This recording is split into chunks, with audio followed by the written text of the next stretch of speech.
Hi hello నమస్తే welcome to Telugu one this is Diveshri. చాలా మంది ప్రస్తుతం నడుస్తుంది కలియుగం అని అనుకుంటూ ఉంటారు.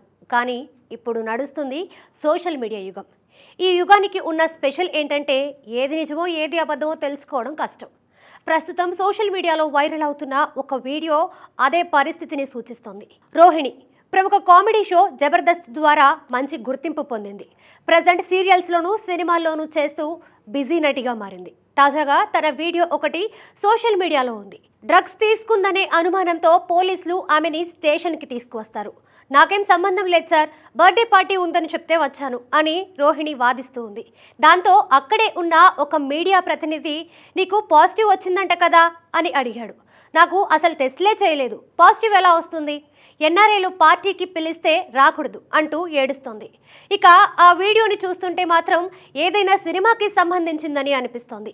ఎందుకంటే మీడియా ప్రతినిధుల మైక్కి ఎలాంటి ఛానల్ సింబల్ లేదు. పైగా తాజాగా డ్రగ్స్కి సంబంధించిన ఎలాంటి వార్త లేదు. కాబట్టి ఖచ్చితంగా ప్రమోషనల్ వీడియోనే అని అంటున్నారు.